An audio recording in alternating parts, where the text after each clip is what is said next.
Hi, I'm Howard Tiersky, the author of the book Winning Digital Customers, which I assume you have a copy of because this video is a supplement to the book to talk a little bit more about value creating behaviors for your customers. So a quick recap to why we're talking about this.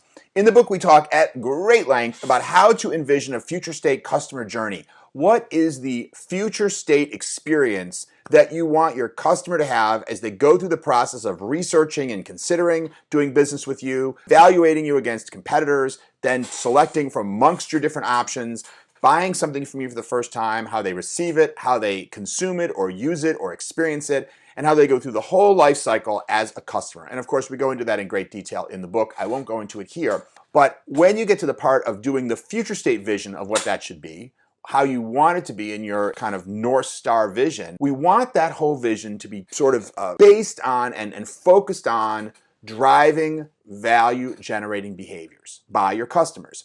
Because as we say in the book, most of business success, not all, but most of business success comes from getting your customers to engage in the behaviors that generate value for your business. Like buying stuff from you, paying their bills on time, extending their service contracts, etc. Not suing you. I don't know, right? When they do the things you want them to do, you tee yourself up for business success. And when they don't do the things that you want them to do, or even worse, when they do things that take away value from your business, like suing you, or like returning their product, or like posting negative comments about you on Facebook, etc., then these are obviously behaviors that at some level harm your business. And when done in aggregate by lots of customers, can have a major negative impact on your business.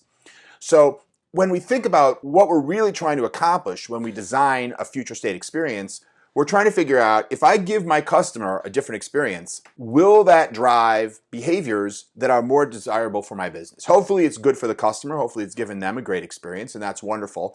But as a consequence, what is changing in their behavior that's going to drive more value for my business? This is the fundamental bullseye that when we go to actually conceive of what that new experience is, new features in your app, a new Alexa skill that you can do voice-ordered commands, new concierge service, a chatbot, whatever it may be, and it may be a combination of all those kinds of things. In the end, those things should be adding up to an experience which delivers more customer value-generating behaviors. So the very first thing that we want to think about, or one of the very first things in creating that new vision is, well, what are those value-generating behaviors that we want? And then, of course, subsequent work will conceive what the actual experience would be to drive them. But in this video, we're really only talking about defining what the value-generating behaviors that you want are. And you might say, well, why do we need a whole video about this? I want them to buy stuff. Isn't that obvious? But there's more than that. There's more types of value-generating behaviors. And what I want to suggest to you, in fact, there's 4 main categories of value-generating behaviors, and within each category we have a number of different examples. And so the way I would suggest you use this video is, I'm going to tee up an exercise for you to do either by yourself, or I'm even happier if you're doing this with a team. Hey team, if you're watching. And the idea here is to ask yourself a series of questions. And I'm going to walk through a series of different value-generating behaviors.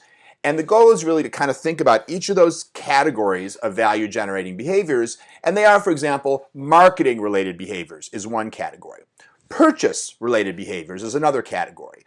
Whereas promotional behaviors, ways that they promote you to others, like, for example, share you on social media.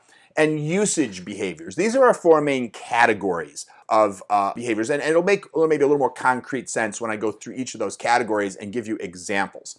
But then what we want to do is go through those different categories after you watch me talk about each of them a little bit and ask ourselves some questions. In each of these categories, let's take, for example, usage behaviors, right? We have a bunch of different ways that your customers could create value for your brand in their usage of your product or service, and ways that they could detract. For example, if they call you every day and ask questions and use time in your call center, that's probably not good for you, right? Unless they're paying you for that. If they are paying you, if they're paying for additional support services, then that's the opposite. Then that's great, right? If they're using your product a lot and they're reordering supplies all the time, well, then obviously that's a value creating behavior.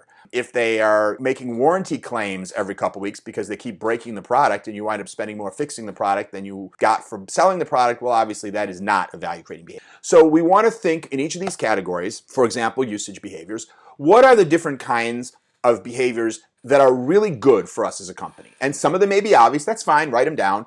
But after you get the obvious ones out, you may realize there are some non-obvious ones, some non-obvious ways that customers can be beneficial to us. For example, if one way that they use the product is in a way that's visible to their neighbors and visible to other people, then that may be of value to you, kind of promotional value to you, right? So that may be one of the less obvious ways. So we want to think about what are the specific things that our customers are already doing or that we might want them to do that maybe they're not already doing that create value for us. And then ask the question, well, in today's journey, in today's experience, what are we doing to motivate those behaviors? What works already? When those behaviors are happening, what causes them to happen? For example, let's say we provide a towing service. And one of the things we want is that if someone needs their car towed because it breaks down, we would much rather have them use the app to make the reservation than to call our call center because it saves us money, among other benefits. So some people are doing it on the app today, and some people are calling the call center. So what are we doing today to motivate people to use the app? You must be doing something if somebody is using the app. It may be as simple as putting information about it on your website or whatever it is.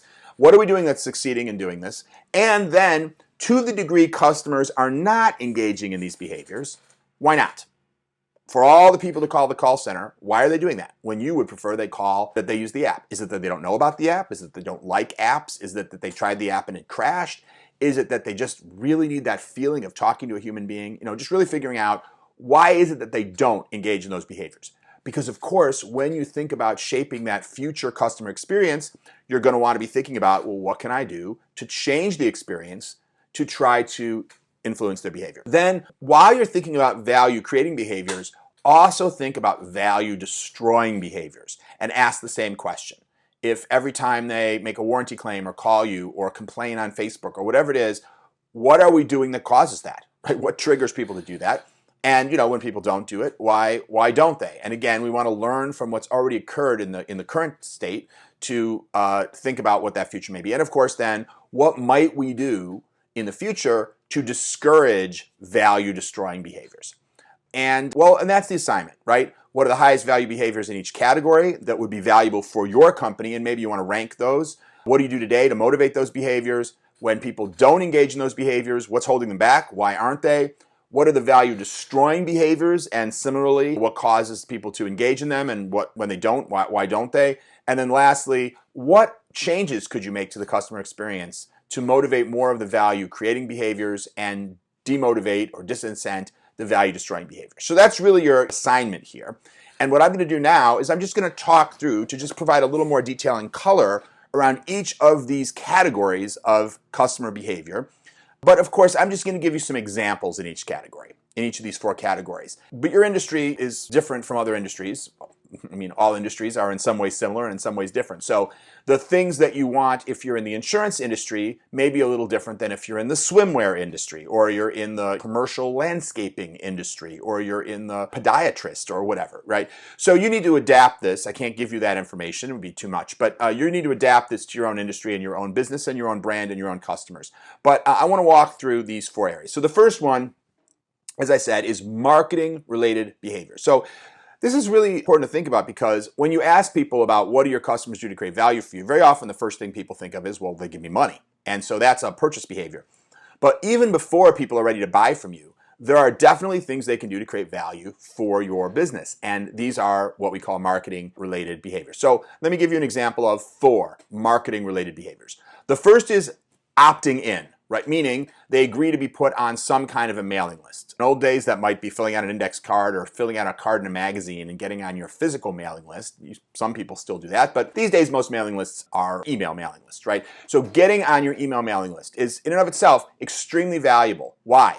Well, because if you want to advertise to them, you're paying somebody for the opportunity to reach that customer. When they're on your email list, you can communicate to them at any time with no significant cost. I mean, there's modest cost, but nothing like what you pay when you're advertising. So they essentially save you money in communicating with them and potentially allow you to communicate with them more frequently and therefore hopefully sell to them more. So it's very valuable to get people on your mailing list, opting in and agreeing to receive your messages, and that is one form of value creating behavior that would be put in that marketing category. And that probably is already making you think of the second category, which would be some kind of social connection. So in addition to opting into a mailing list, They could like your page on Facebook. They could subscribe to your YouTube channel. They could follow you on Twitter. You know, it seems like every social channel has a different verb, right?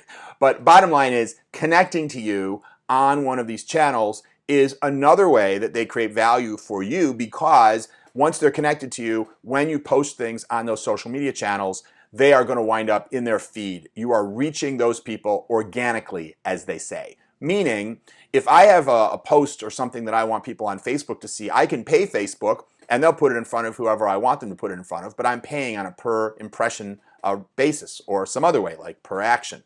But I'm having to pay to reach those people. If they connect with me on Facebook, I can put that same content on Facebook and I don't have to pay Facebook anything for that content to be put in front of those people. So just like opting in, that's creating value for me because it's saving me the cost of having to reach them through paid advertising. It allows me to maybe reach them more often and, again, hopefully ultimately drive more sales. So 2 more examples, but you could probably think of more examples that are specific to your industry. Another would be sampling. Basically, that's agreeing to try a free product. And that might mean walking up to somebody in a grocery store and tasting your product, or it might be requesting something to be sent to them, a free product to try something.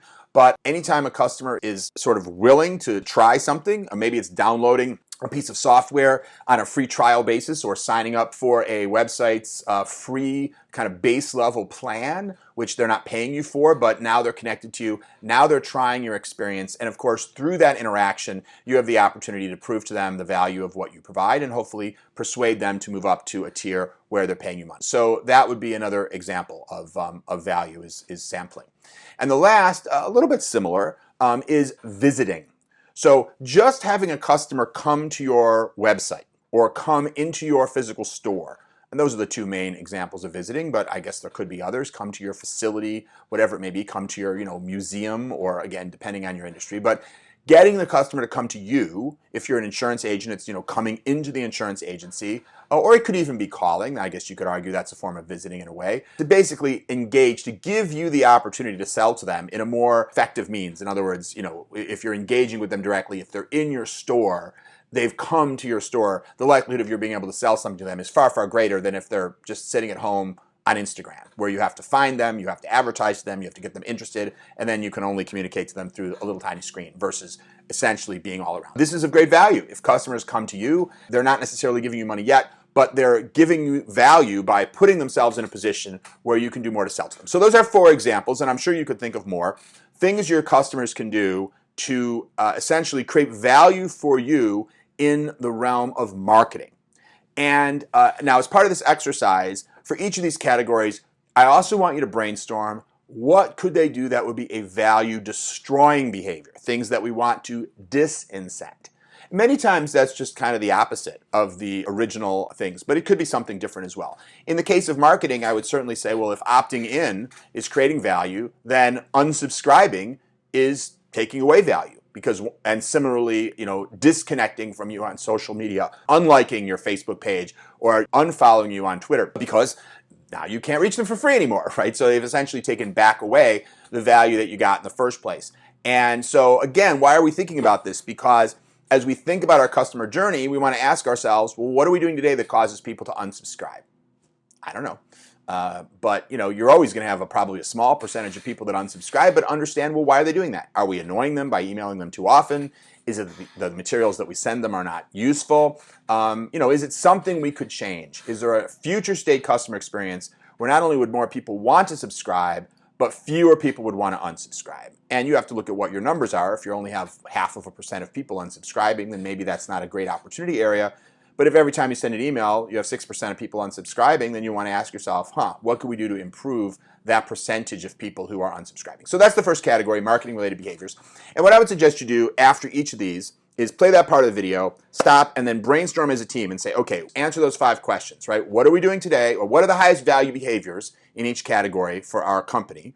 What do we do today to motivate people? And then, to the degree that it's not working, to the degree that people don't engage in the behaviors, why not? Do we know why not? What are the value-destroying behaviors that impact us the most? And what changes could we make to potentially, at least what are our theories, what are our ideas about changes we could make to more effectively influence the customer towards the behaviors we want, away from the behaviors that we don't want? And then I'm going to go through the other 3 categories, but you can sort of pause this video at this point if you like, as a team, and brainstorm on those things, and then come back and watch the next bit, and then brainstorm on the next one, etc. And if you want to do one per 30-minute meeting, or you want to have one big afternoon to do this, or however works for you, you have this video to access whenever you need. I'm going to move on, and I guess we may have some people who've paused us, but for everybody else, I'm going to keep going. So the second category, as I mentioned before, is purchase behaviors. So of course, purchase behaviors are the behaviors that we think of first when someone says, what creates value? Well, give me your credit card. That'll create value for me, right? But let's delve into that a little bit more, and I want to talk about very rapidly, six purchase-related behaviors. So the first one is buying, right? Obviously, buying a product, retaining your firm, subscribing, donating. I mean, obviously the exact language, purchasing a ticket, signing up, whatever it may be, but the thing that triggers them to essentially become a customer, give you money. That would be the first thing. Sort of an obvious one.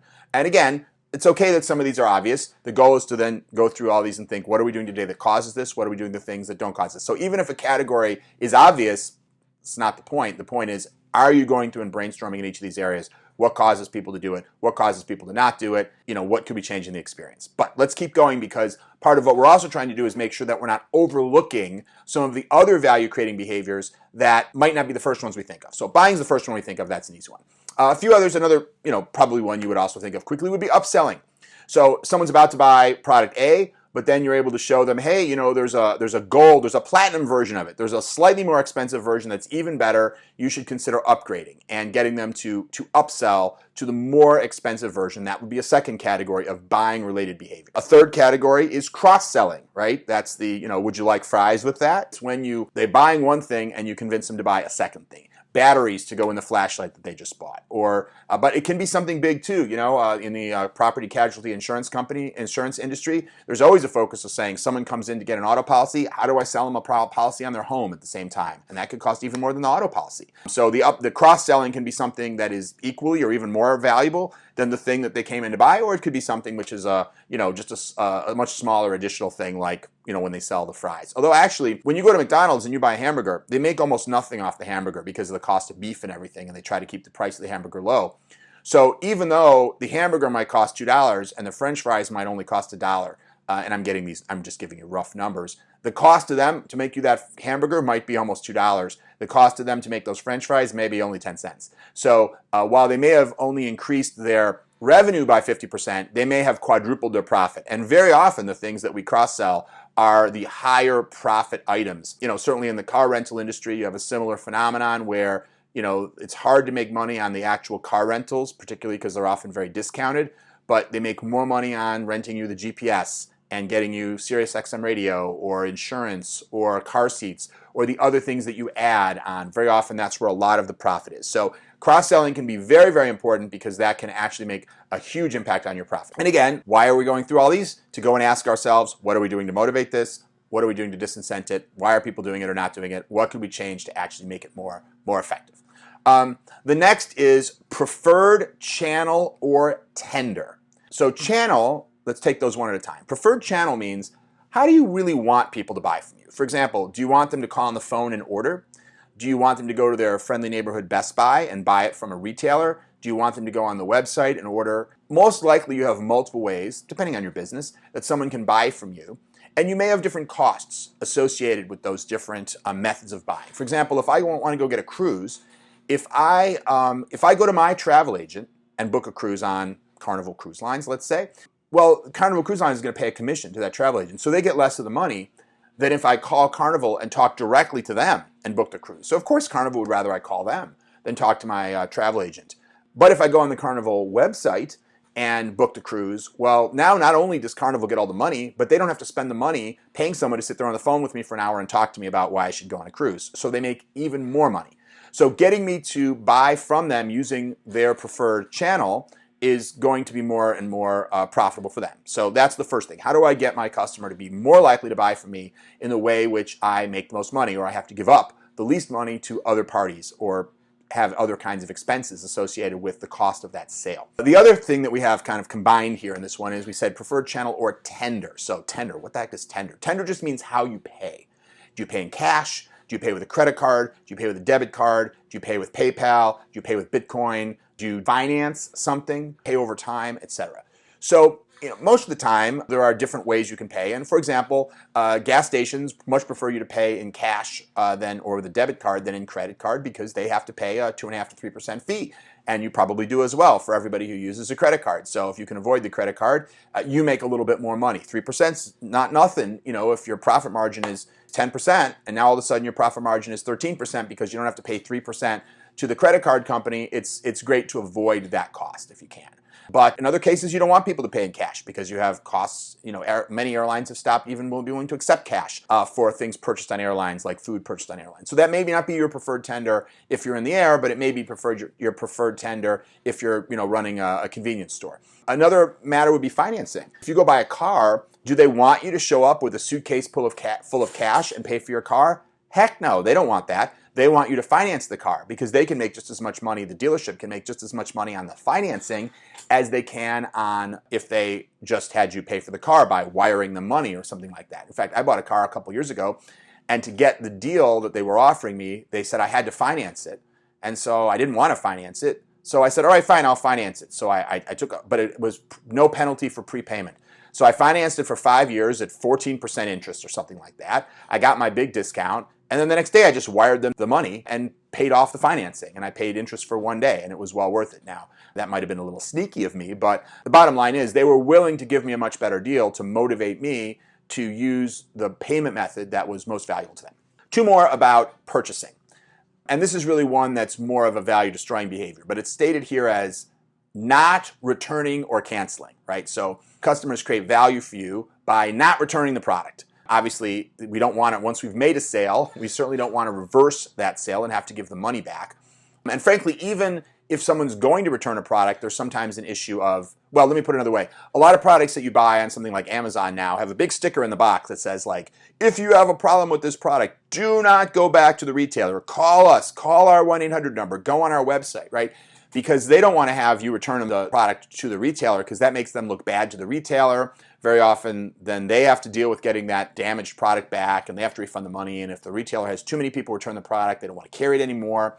But if they can deal with you directly and if you're missing a part or there's something broken and they can fix it and mail you for free the thing that makes you happy, they would much prefer that. So it's not only not returning. Of course, we prefer someone to like the product and not need anything. But also, if you do need something and you're not satisfied, to resolve that issue through them, through the manufacturer. Now, this is not always the case, by the way. It's just an example, right? This is what you need to think about is if someone has a problem, what's the least value destroying behavior, so to speak, for them to engage in to resolve that problem? And it may be that by returning to the retailer, it's much more value destroying than if they call you and you have to spend $10 and send them a part or an extra screw or help them on the phone for a little while to make sure they understand how to use your product or whatever it may be. And canceling is similar to returning, right? If it's an insurance product or a magazine subscription, whatever else, basically not canceling it. Or if it's a gym membership and you go into the gym and you sign up and you have 5 days that you can cancel it before it's too late to cancel your 3-year gym membership commitment, obviously they don't want you to cancel it. So it's all sort of part of the same thing of essentially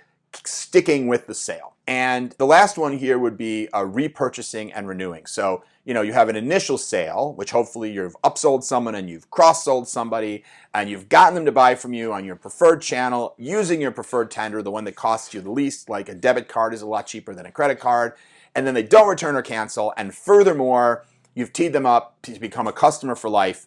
So the next time they, and obviously some products are perishable or consumable, like toner, and of course they're going to need more at some point. You want them to come back and buy from you again. Other products just have a certain lifespan, like a phone that you're going to have for a few years, and then it's either going to break or become out of date, and you're going to need another one. And of course you want to generate the repurchase. And again, all of this is about saying these are different flavors of purchase behavior. We want to use this as a point of inspiration and ask ourselves, what are the most important ones to us?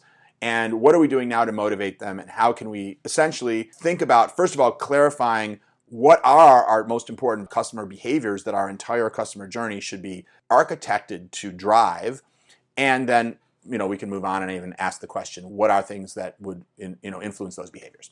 Okay, so again, having now gone through the second category, the purchase behaviors, this might be a good time to just pause the video, and if you're there with your team, start to brainstorm and answer those questions. Those questions, by the way, this will be available on the website as a PDF so you can see what all these categories and subcategories are, and also we'll have a slide there that maybe you've already downloaded that just has these questions on it for this exercise. Okay, so let's go to the last two categories though. So the third category are promotional behaviors. So essentially, this is once a customer has presumably purchased your product or service or whatever it is, things they can do to help get your product to be sold to other people.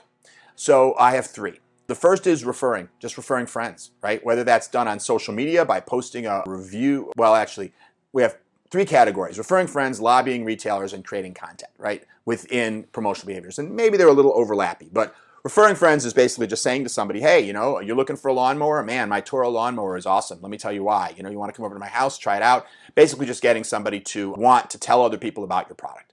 And that could be just a quick note on social media. It could be responding to a friend who says, hey, does anyone know any good resorts to go to in the Caribbean? And you say, oh man, yeah, I went to an awesome resort in Costa Maya and here's the URL or whatever, right? Essentially just referring people and using the authority that you have with people to help them steer them towards your products or services. So that's kind of the first category. And by the way, some companies achieve this just by having a great customer experience. It's just so great that people want to tell their friends about it. Other companies institute friend referral programs. So you actually have some kind of a promo code. We worked with one company, Constellation Energy, that sells competitive electricity. And they had a program where once you signed up for electricity from them, you could offer the same low rates to your friends and you could email them a custom promo code or you could post it on social media. And for every friend that bought, you got some $50 off your electricity bill or something like that. So if you really wanted to kind of get a lot of friends signed up, you could actually get rewarded for that as well. And I know on my credit cards are always sending me messages, hey, you've got a, Chase Sapphire card. For every friend you get to sign up for a Chase Sapphire card, we'll give you 20,000 frequent flyer miles or something like that. So you can certainly have programs in place that are designed to get people to refer friends above and beyond just giving them such a great experience that people want to do it naturally. The second category is lobbying retailers or other distribution channels to carry your product. So for example, if you sell a new kind of applesauce, or you sell a new type of drill, an innovative new kind of hand tool, and the Home Depot's not carrying it yet, or not all the grocery stores are carrying it. If you can get your customers to go talk to their local retailers and say, hey man, you should really carry this product, that can carry a lot of weight. Not just one person probably wouldn't carry a lot of weight, but if a retailer is hearing from many customers that this is a product that is appropriate to their store and something that people are asking for, that can have an influence on whether that retailer carries that product. And the third category would be creating content. So that's going beyond just putting a note up on someone's social media post when they ask which resort should I go to? Oh, go to this one. That's taking a video of your resort experience and posting it on your social media. That's going on Amazon and write a glowing review of your product. And of course, if you have many, many customers do that and there's 1,000 5-star reviews of your product on Amazon or other sites, of course, that has a huge influence on people's interest and confidence in buying the product. So these are some examples of content creation. And again, for each of these categories, including this one, you want to ask yourself, well, what are value destroying behaviors? Obviously, people can also destroy value through creating content. If lots of people are going on Yelp or TripAdvisor and writing horrible reviews about your resort or your hotel or your restaurant and giving you 1 star and saying don't go there, of course, this is a value destroying behavior. So the kind of content that's created could be a value creating behavior or a value destroying behavior. And I suppose even things like referring friends, if somebody has a bad experience at your resort or on your cruise line or at your restaurant or your dry cleaners or whatever it may be, and they're going around telling their friends how awful it was, clearly this is a value destroying behavior. So this whole idea of promotional behaviors can have a dark side, which I guess you could call sort of anti-promotional or discouragement behaviors, which clearly is something you don't want. So again, this is another point that you may want to pause the video, go ahead and answer those key questions within the category of promotional behaviors. What are the ones that are most important for your business? Some businesses, people aren't going to go. If you're in the travel industry, having people post about you on places like TripAdvisor is hugely important. If you're selling mortgages, it may not be that important that people are creating content about you. That just may not be that valuable to you. But there may be something else that is in this category that's really valuable. Like referring friends, for example. And it may be that, for example, when you're in the mortgage industry, you often work with brokers and real estate agents. And so if you're a mortgage broker and you have real estate agents that are constantly telling their clients, oh, this is a great place to get your mortgage, go here, that can be hugely valuable. That can be your most important mechanism of referrals. And remember that when we say referring friends, use that term loosely, right? It could also be referring other people to your business. So it might be, if this is a B2B business, like take my business, another company that we've worked with in the past that does something that we don't do, but we do stuff they don't do. Like, let's take a company that does infrastructure and implements server networks for people or data centers for people.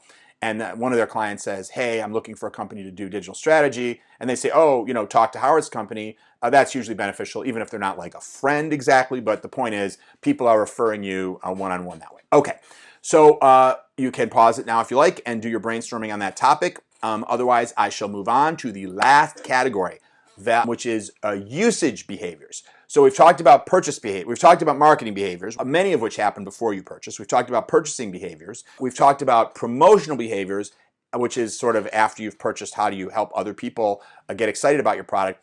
But let's just talk about usage, which really just means in the normal course of using your product, how can people create value for you? You might think, well, I mean, once they've paid for the product, I don't care what they do, right? Every time they take my hammer and hit a nail with it, I don't get any value from that. It's not that kind of product. Of course, there are products that are that way, right? There are products that the more you use the product, the more it costs. I mean, for example, certain cell phone plans are like that, right? The more minutes you use or the more data you use, you pay for that. So in some cases, the process of using is where most of the money is. It may be very inexpensive if I think about, like, let's say if you sign up for an advertising account on Facebook. Initially signing up for the account might cost you nothing, but it's actually in the process of using it and running the ads over time that you actually wind up essentially spending the money. So in some businesses, the ongoing usage is actually where most of the money is. In other businesses, it's like, nope, I bought this product and now I'm just using this thing that I bought. But there are often still ways that you can generate value during usage. So let's talk about some. And some of these that I'm going to talk about, I think 4, right? Yeah, 5. Some of these are going to apply to certain industries and not others. So one of these would be ordering supplies. There's our first usage behavior. So if you have a product that naturally needs supplies, it's a printer and it needs toner, it's a flashlight, it needs batteries, it's a Polaroid camera and it needs film, then it would be very logical to try to gather additional value generation from those customers by getting them to engage in some sort of supply reordering. And this is true whether you're a retailer selling the product or whether you're the manufacturer selling the product, whether direct or through a retailer. And let me give you one example that I think is kind of inspiring, because if you're looking at your products or services and thinking, well, there's not really supplies that people would typically buy with this, some kind of consumable. I bought a garbage can a few years back from, we bought it at Bed Bath & Beyond, but the manufacturer I think is Simply Human, I think is the name of the company. And it's one of those garbage cans, you wave your hand in front of it and the lid opens. But it has the ability to take these custom fitting garbage bags. Instead of using regular Glad bags or whatever from the grocery store, it comes with a starter pack of these special bags that are exactly meant to fit this garbage can. And what's great about them is that they go just right over the lip of the garbage can, so you don't see any extra garbage bag. It's very neat look if you use the perfectly fitted garbage bags. So, of course, with the garbage can, they give you the opportunity to order replenishment of the garbage bags, which we did, and we set that up when we ordered the garbage can. And now every month we get a shipment of garbage bags, and that's where we get our garbage bags, at least for that garbage can from. So we've been doing this for, I'm guessing, 3 years, something like that. So Simply Human has no doubt made far more money from us on the supply reordering than they ever did on the garbage can. I mean, considering we bought the garbage can through Bed Bath & Beyond. So right there, Bath & Beyond probably took 50% of whatever we paid for the garbage can. But then within the garbage can was the reorder information for the supplies, which we ordered directly from Simply Human. So they're doing great. They could probably lose money on those garbage cans if they get enough people to reorder those supplies. So be thinking flexibly about, hey, even if your product is not one that historically engages in a reorder component with customers, is there an angle that you could possibly pick up? So a second category of usage behavior would be paying for some kind of service that's associated with the product that you're selling. Of course, if your initial sale is a service, then this is a little less logical. So, one example would be some kind of installation service. Amazon offers, if you buy a flat screen TV, you can also pay to have someone come and install it. And by the way, the service doesn't even have to be something that you directly provide. Amazon does that service through partners. But there's many other kinds of service. Some products need annual maintenance of some sort or other. You could try to, like an HVAC unit or furnace, boiler, etc. Obviously, vehicles are often sold with contracts for including various kinds of service, oil changes, things like that. And if you don't buy some kind of a recurring contract, of course, a car dealership, for example, is constantly marketing to you to try to get you to come back with the car you bought from them and come to them for oil changes or come to them for problems that you may have with the vehicle. So that's another time. Of course, any kind of repair that you may need is another opportunity to persuade the customer to come back to you. Whatever a repair might be, especially if it's if it's warranted, then they're almost sure to come back to you. But if it's not warranted, then you certainly want to try to get that additional revenue. A good example of this would be people who install appliances or air conditioning units or things like that. Very often try to make sure they have a recurring relationship with customers so that if they have a problem with that unit, that the repair person from the same company will be sent back, and then they have that ongoing relationship. Another type of service is any kind of training or coaching that may be appropriate. So if you sell a set of golf clubs to somebody, you could be selling them golf lessons. Or if you sell a tax planning software to somebody, perhaps they need some level of advice or coaching on tax planning. So all kinds of opportunities to try to get someone who, in the course of using your product, may need some sort of additional help, support, service, maintenance, something like that. So that's the second category, paying for a service. And again, you're going to want to think about, well, what's applicable to the types of products that you have in the market. The third example of a usage behavior that could generate value for your business is the customers paying their bill on time. So this is a pretty simple, conceptually simple idea. But if you have a product that there's some element of credit, you're not just being paid for the product in cash or by credit card when the customer buys it, then you have the opportunity to either destroy value by having to spend a lot of energy and time chasing that customer to get them to pay their bill and running the risk that some customers will never pay their bill and you have therefore have a bad debt, versus driving the behavior of customers paying their bills on time, not requiring you to take any action to try to having to spend money and time collecting those bills. The fourth category we have here, or subcategory under usage behaviors, would be handling service inquiries through self-service. So we talked before about if you are trying to essentially make money off of different types of services that you may want to provide. Of course, we want the customer to come back to you for any services that they want to pay for. But if the customer just has questions or needs help in such a way that this is not a money-making opportunity, this is simply the support that they need for the product, very often it's much less expensive to have that customer engage with a website or an app or even a community of fellow users of the product to get their questions answered, rather than, for example, call your call center and take the time of somebody that you're paying to answer their questions. So where you can get your customer to engage in those kinds of support requests via self-service means, checking their bill, checking their balance, all those types of things, typically that is a value-creating behavior. Although there are examples where getting the customer to come back to you for those types of things in a more direct like a call center experience can actually be a value-creating behavior if you figure out how to make it that. Meaning, if customers are calling you for help and you're able to use those interactions as a way to further the relationship and increase loyalty and repurchase, or to sell additional services, well, of course, then that has the potential to be a value-creating behavior. So this is the art of doing customer journeys, right? It's not always a perfect formula that you can apply across every business. You have to architect and say, what are the behaviors that I could drive that would ultimately create value for my company? If you can drive them to your call center such that you can sell more stuff to them, then that's quite possibly value creating. But if they're calling your call center in a way that only creates cost for you, well, then that's to some degree value destroying. And if you can deflect that to more self-service channels, well, then motivating that behavior is value creating. Hopefully that makes sense. The last one of the usage behaviors, and therefore it's actually the last behavior we're going to talk about in this video at all, is complaining. Now, again, for every one of these behaviors, we want to think about the value-creating version and if there's a value-destroying version as well. Just like paying bills on time, paying them on time creates value, not paying them on time or not paying them at all destroys value.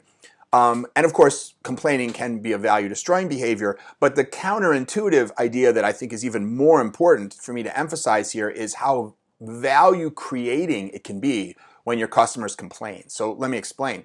There's a couple of reasons why you really want your customers to complain. Of course, you'd rather not have them have reason to complain. But when customers have reason to complain, there's something that they are dissatisfied with, whether it's reasonable or not. It's there's several things they can do, right? One is they can call you up and complain. A second thing they could do is just complain to all their friends about it and destroy your reputation. Or a third thing they can do is not talk to anybody about it and just be annoyed, angry, frustrated, just have negative emotions, which probably then lead them to disconnect with your brand, to have less love and loyalty towards your brand, and ultimately perhaps not to want to do business with your brand in the future at all, which is clearly value destroying. So the best option here is for them to actually come to you with their complaint. Number one, because it gives you the opportunity to do something about it, to make the situation right. You may have a customer that's dissatisfied, and if they don't tell you about it, you can't take any action. But when they come and explain to you what's bothering them, you may be able to take possibly some very simple action that would satisfy the customer, not necessarily cost a lot of money, and lock in a long lifetime value of that customer. Sometimes there's this idea called the service recovery paradox, which you may have heard of, which is that when a customer is unhappy, if you respond in the right way and actually are able to turn it around and make them happier, they're happier than they would have been had they never had the problem even in the first place. That's the service recovery paradox, that actually recovering, you can wind up better off than if you never created the problem in the first place. Not that I suggest you try to create problems so that you can solve them, but the opportunity to know what's dissatisfying that customer and therefore make it right is a very significant value creating opportunity. And beyond that one individual customer, the problem that that customer has had, the problem that is making them unhappy, may be affecting other customers, possibly a lot of other customers who are not complaining. And so you may not even realize that you have a whole bunch of customers. It doesn't have to be half your customer base. It might only be 0.5% of your customers. But if this particular thing is bothering 0.5% of your customers and they're all leaving you and you don't even know about it, then thank God for the customer who finally calls you up and says, hey, this thing is occurring, or I'm having this problem and it's really annoying me, because that gives you the opportunity not only to make it right for that one customer, but potentially to understand that there's a problem, there's a point of pain in your customer journey, and fix it on a more global basis and potentially recover all those customers who you otherwise would have lost because they wouldn't have complained. So many reasons why we want to encourage customers who are dissatisfied and by the way, sometimes just the action of complaining and getting a sympathetic ear is enough to make a customer happy. They just want to feel heard. So making sure that you have motivated them to express those concerns to you, again, maybe something that not only diminishes their pain, makes them satisfied, drives them to continue to be a customer of yours, but actually makes them feel more satisfied than had they never had a problem in the first place. So very high value customer behavior. Although, as we said before, done in the wrong way, customer complaints can also be, of course, value destroying if they turn around and complain by posting a horrible Amazon review about you or telling all their friends and trashing your reputation. Clearly, that is a form of complaining that has the potential to destroy value. So that's it. Those are the 4 categories that we've covered of value creating customer behavior. And I'm not going to suggest to you that there may not be some others. These are just 4 key categories. Remember, we covered the marketing related behaviors like opting in and visiting your store, the purchase related behaviors like buying, but also like upsell, cross-sell, buying through preferred channel and tender, not returning and canceling, etc. Then we covered promotional behaviors like telling their friends, referring their friends, and creating content, lobbying retailers. And then lastly, we've been talking about usage behaviors, ordering supplies, getting service, paying their bills on time, and even complaining. So I think we've covered across the 4 categories probably about 15 or so specific, what do you want to call them, subcategories. And obviously within each of these subcategories, we've talked about some subcategories, right? There are different flavors of, for example, getting customers to pay for service within the usage category, and we talked about some of those.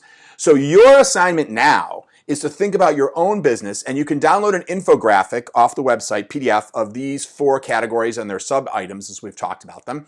And as well as you can download this assignment, and you can do it by yourself, or if you're with a group, that's even better. And consider within each of these 4 categories, what are the highest value behaviors for your business in each of these categories? What are you doing today to motivate customers to engage in these behaviors, and how well is it working? When customers don't engage in the behaviors you want, or when they do engage in the value destroying behaviors, why? What's motivating them? What's causing them? What's in their way? What's standing in their way from engaging in those behaviors? And then lastly, what changes do you think that you might want to make? What could you shift in the customer experience to try to change the game and drive more value creating behaviors and less value destroying behaviors? Because this mindset, this thinking, is we want to use as an input into the whole process of architecting our future state customer experience. So I hope that makes sense. Thank you for watching. Congratulations, because not only are you reading a 400-page book, but you're watching the bonus content as well. So I know you're really committed to this process, which I really respect and admire. I'm here to support you. If you have any questions, please feel free to post them on the website. I hope you do this exercise. I hope you get a lot out of it, and I hope you enjoy the rest of this chapter and the rest of the book.